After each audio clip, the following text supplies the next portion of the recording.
अच्छा लग रहा ना सूट, आज ही खरीदा। कपड़े कुछ थे ही नहीं, समझ नहीं आ रहा था कौन सा पहनूं, बहुत प्रॉब्लम हो रही थी तो सोचा कुछ नया ले लेती हूँ, इसलिए मैंने ये सूट खरीदा। अच्छा क्या ना? नहीं, क्योंकि आपको अपने वार्डरोब को देखना चाहिए। अगर आपके वार्डरोब में ठसाठस कपड़े भरे पड़े और आपको समझ नहीं आता कि आपको क्या पहनना चाहिए और आप कपड़े खरीदते चले जाते हैं। तू समझा? हाँ। नहीं, तू समझा नहीं। इससे क्या होता है? इससे दो प्रॉब्लम्स होती है। एक तो आपके वार्डरोब पूरे भर चुके हैं, अब उन्हें सांस लेने की भी जगह नहीं है, और दूसरा आपकी मनी की सेविंग होने की जगह वो वेस्ट हो रहे हैं। इसलिए कंट्रोल कीजिए और अपने कपड़ों को स्टॉक कीजिए। अब कैसे स्टॉक करें? नए ट्रेंडिंग कपड़े लेने तो पड़ते हैं। तो चलिए अब बताएंगे कि वार्डरोब को कैसे मेंटेन किया जाए, कैसे हम अपने कपड़ों में हेर फेर करके कुछ अच्छे तरीके से कपड़े पहन सकते हैं। सारी डिटेल नॉलेज इसी वीडियो में। हमारा मिशन आपकी लाइफ को इजी बनाना है, तो जानना है जरूरी। तो वेलकम टू रंगीन जिंदगी पूर्वी। आप अक्सर ना अपने कपड़ों का रोना रोते रहते हैं, लेकिन पूछिए उस अलमारी से, वो कह रही है धन्य हो देवी बस कर। Baby, stop! Stop! अरे बस कर भाई। अब और कितना भरोगी? तो आपको वहां स्टॉप करना चाहिए। और ये जो आजकल ऑनलाइन शॉपिंग हो गई ना, वो और ज्यादा आपको प्रोत्साहित करती है कपड़ों लेने के लिए। आप रील खोलते हो या कुछ नया देखते हो और उसमें शॉपिंग की लिस्ट आ जाती है, जिसे आप इग्नोर नहीं कर पाते और आप उसे स्क्रॉल करने लगते हैं और उसमें से कुछ भी शॉपिंग कर लेते हो। करते हो ना? नहीं, ऐसा नहीं करना है। चलिए क्या करना है बताएं। अच्छा, सबसे पहले ना सोच समझ के शॉपिंग करनी चाहिए। आप कुछ भी खरीद लेते हो और फिर ये रोते हो कि अरे ये तो मेरे पास ऐसा सिमिलर था, मेरे पास ब्लैक ऑलरेडी था, मैंने ब्लैक 2 खरीद लिए। ये रोना क्यों है? आपको पहले अपनी वार्डरोब को चेक करना है, उसे खंगालना है, उसे बनाना है। उसके बाद ही आपको अपने कपड़े डिसाइड करने हैं। जो जिस कलर का आपके पास कपड़ा है ना, उस कलर का आप मत लीजिए। बस आपको सिलेक्ट करने की कौन सा कलर मेरे वार्डरोब में नहीं है, उसी को परचेस करना है। और बार बार परचेस करने की भी जरूरत नहीं है। आपको करना क्या है कि आपको हमेशा परचेज करने से पहले ये ध्यान रखना है कि वो ट्रेंडी नहीं होना चाहिए, बल्कि वो सदाबहार होना चाहिए। ऐसा ड्रेस खरीदिए जो आप हमेशा पहन सके, जो आपको पुराना ना लगे, जो आपको आउटडेटेड ना लगे। और अगर ऐसा कुछ है कि आपको फैंसी पहनना है, कुछ नया ट्रेंडिंग पहनना है, तो उस कपड़ों जो ऑलरेडी आपके पास कपड़े हैं ना इतनी बड़ी, उसमें से निकालिए, मिक्स एंड मैच कीजिए ना। मिक्स एंड मैच करने से कपड़े नए लुक में आ जाते हैं और आपको समझ में आ जाता है कि यार कुछ डिफरेंट है।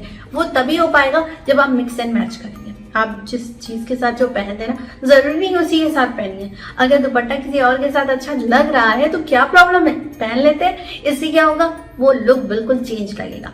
अपने लुक को चेंज करने के लिए ज्वेलरी भी आपको बहुत अच्छा योगदान देती है। तो कपड़े जो भी पहने हो, आप ज्वेलरी चेंज कर लीजिए, उससे भी आप कुछ नए ट्रेंड में दिखेंगे। अब आप सोचेंगे कि ज्वेलरी भी तो खरीदनी पड़ती है। हाँ, तो अगर आपने एक ज्वेलरी किसी और ड्रेस के साथ पहनी तो दूसरी बार किसी और ड्रेस के साथ पहन सकते हैं। इससे आपके कपड़े भी मिक्स एंड मैच होंगे और नए लुक भी देंगे और आपकी ज्वेलरी भी। तो इससे आप हमेशा ट्रेंडी दिखेंगे। अब आपको जरूरी नहीं है हर चीज परचेज ही करने की। कुछ चीजें आपकी पुरानी पड़ी हैं, लेकिन उसको नया लुक देने के लिए आप टेलर के पास चले जाइए। अगर आपके पास स्कर्ट है तो उसे प्लाजो बनवा सकते हैं, ट्राई तो कीजिए। इस तरह से आप कुछ नए नए एक्सपेरिमेंट करिए, जिससे आपका वो पुरानी ड्रेस ना नए लुक में आ जाए और आपको अच्छा लगे। लेकिन अगर आप कपड़े लेते जाएंगे, टेलर को देते जाएंगे, तो सारे खर्चे तो बढ़ेंगे और आपका वार्डरोब भी परेशान हो रहा है। तो इस चीज को इग्नोर मत कीजिए और अपनी कपड़ों की लिस्ट को मत बढ़ाइए। साथ में आपको क्या करना होगा, एक जैसे कपड़े खरीदना बंद कीजिए। एक जैसे कपड़े यानी कि आपने अगर प्लाजो पहले खरीदा तो फिर खरीदा प्लाजो नहीं, अब कुछ और खरीदिए। अब पटियाला खरीदिए नहीं, अगर वो ट्रेंड में नहीं है तो कुछ और खरीदिए। इस तरह से आप ट्रेंड के हिसाब से अगर खरीदते हैं तो खरीदिए, लेकिन उसको कन्वर्ट करना भी सीखिए कि अगर इसके साथ ये प्लाजो है तो मैं इसके साथ ये प्लाजो पहन सकती हूँ। अच्छा, मान लीजिए आपने कपड़े ले भी लिए, तो हमेशा ब्रांडेड ही क्यों लेने, आप उसकी सेकेंड कॉपी भी ले सकते हैं। अगर वो ले भी ली, सेकेंड कॉपी भी ले ली, तो वो भी आप वेस्ट नहीं करेंगे, आप मिक्स एंड मैच करके पहन लेंगे। लेकिन अगर आप कपड़े लेते जाएंगे, ये ब्रांडेड है, ये बिना ब्रांड का है, ये पार्टी का है, ये शादी का है, ये रिसेप्शन का है, ये इन सब चीजों में अगर आप फंसते चले जाएंगे तो आपकी वार्डरोब आप खुद भी परेशान हो जाएंगे, क्योंकि आपको इतने सारे ऑप्शन मिलते हैं तो आपको वैसे ही कंफ्यूजन हो जाती है और आप फिर कुछ भी फाइनल नहीं कर पाते। एंड टाइम पे आपको लगता है मेरे पास तो कुछ ढंग का है ही नहीं, और अक्सर ऐसा होता है। तो आपको अपने कपड़ों पे कंट्रोल लगाना होगा और सही चुनाव करना होगा। कपड़ों को लेते समय आप 10 बार सोचिए कि आपको क्या पहनना चाहिए, आपके ऊपर क्या अच्छा लगता है। ये जरूरी नहीं कि ट्रेंडी हो, आपके लुक को कैसे वो फपता है नहीं फपता है। अगर वो आपके लुक पे जाता ही नहीं है तो आप क्यों खरीदेंगे? नहीं, बिल्कुल नहीं खरीदेंगे। अगर आपने खरीद लिया है, जैसे आजकल ट्रेंड में है कि आप खरीद रहे हो कॉर्ड सेट, केवल कॉर्ड सेट आप वैसे ही क्यों पहनना है? आप जीन्स के साथ अपना वो शर्ट वियर कर सकते हो, कुछ लुक चेंज हो जाएगा।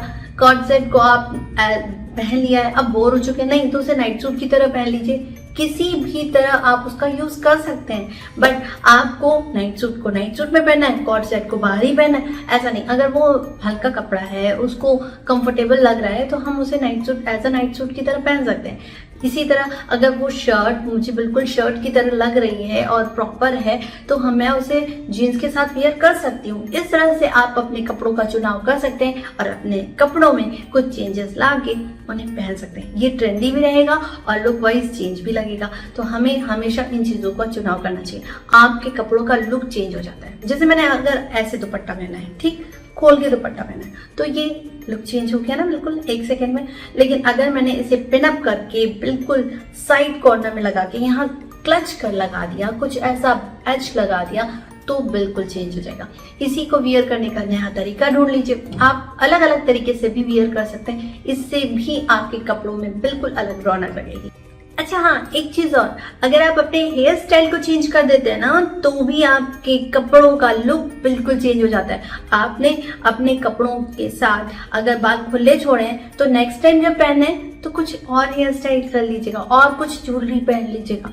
इससे आपका लुक चेंज लगेगा, आपको फील आएगा कि मैं कुछ नया पहन ली हूँ। लेकिन अगर आपने वही कपड़े पहने, वही हेयर स्टाइल की और वही ज्वेलरी पहनी ना, तो आपको मजा नहीं आएगा। इसलिए अपनी ज्वेलरीज में हेयर फेयर कीजिए, अपने कपड़ों में हेयर फेयर कीजिए और अपने हेयर स्टाइल में कुछ चेंजेस लाइए। इस तरह से अपने चीजों में चेंजेस ला के आपको नयापन हमेशा दिखेगा। आप ऑनलाइन शॉपिंग करते तो हो, वो ऐप ना खुला रह जाता है, बार बार आप उसी ऐप पे चले जाते हो। तो कोशिश करके ऑनलाइन शॉपिंग ही ना करें। पहला तो मैं ये बोलूंगी, अगर करते भी हो तो उस ऐप को प्लीज प्रॉपर बंद कर दीजिए, क्योंकि बंद करेंगे तो वो बार बार आपकी नजर में नहीं आएगा। सामने रहेगा तो आप बार बार उसको खोल के देखेंगे, स्क्रॉल करेंगे और बार बार शॉपिंग करेंगे, है ना। तो आपको इन चीजों का भी याद रखना चाहिए, क्योंकि ये प्रॉब्लम है, ये हमारी मेंटालिटी होती है कि आप जब जो चीज सामने आ जाती है, अरे ये नहीं देखा, चलो देख लेते हैं, और सामने आ जाता है तो फिर लेना पड़ता है ना। प्रॉब्लम तो है। तो इसलिए हमें शॉपिंग कम करनी है, तो इन चीजों को याद रखना होगा, अपनी लाइफ को बेहतर बनाना होगा। तो मैं पूर्वी अब आपसे मिलूंगी नेक्स्ट वीडियो में। जाते आते लाइक शेयर सब्सक्राइब करना ना भूलें, कमेंट सेक्शन में जरूर बताएं मेरी वीडियोस के बारे में, और जो आप जानना चाहें बेल आइकन को प्रेस करना ना भूलें, ताकि आप मेरी इस तरह की वीडियो देख सकें। तब तक के लिए टाटा बाय बाय।